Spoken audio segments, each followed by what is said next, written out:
માટે ખૂબ મહત્ત્વપૂર્ણ છે અને જંગલમાં અનેક વૃક્ષો વાવવામાં આવે છે અને એ પણ મહત્ત્વના છે. બસ.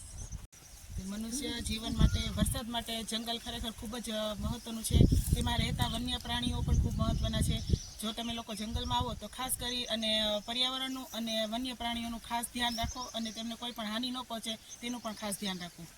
જંગલનું પ્રદૂષણ. હવે જંગલની અંદર આપણે ફરવા તો જઈએ છીએ, આપણે એમથી ના રિસોર્ટે જાય, જંગલમાંથી જઈએ, પણ આપણે એ નથી વિચારતા કે આપણે જે વસ્તુ લઈને જઈએ છીએ, નાસ્તો લઈને જાય છે, તો એમનું રેપર છે આપણે ફટ દઈને જંગલની અંદર ફેંકી દઈએ છીએ.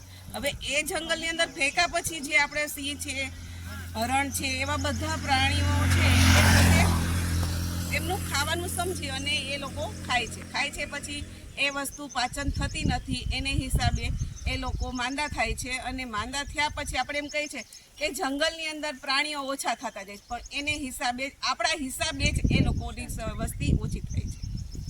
જળ એ જીવન છે. જળ આપણને બચાવવું જોઈએ. જળ આપણને બહુ ઉપયોગી થાય છે અને જળ બચાવવાથી ઘણા બધા ફાયદાઓ થાય છે.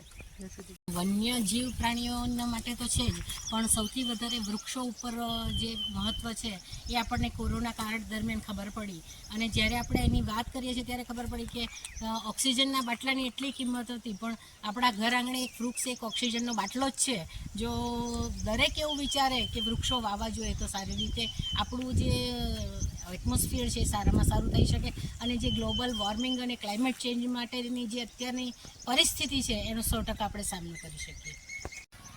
નારી જાગૃતિ લોક કલ્યાણ ફાઉન્ડેશનની સાસણગીર ટ્રીટ.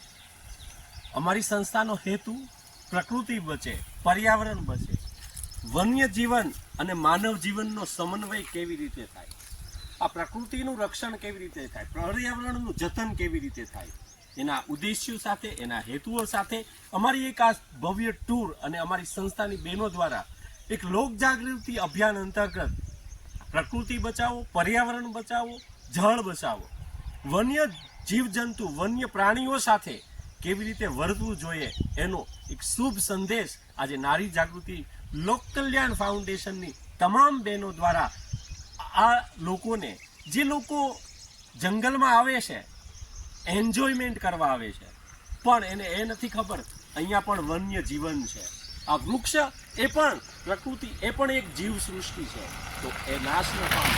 પ્રકૃતિના ખોળે આવો, આનંદ કરો, એન્જોય કરો, પણ પ્રકૃતિનું રક્ષણ એ ખૂબ જ જરૂરી છે.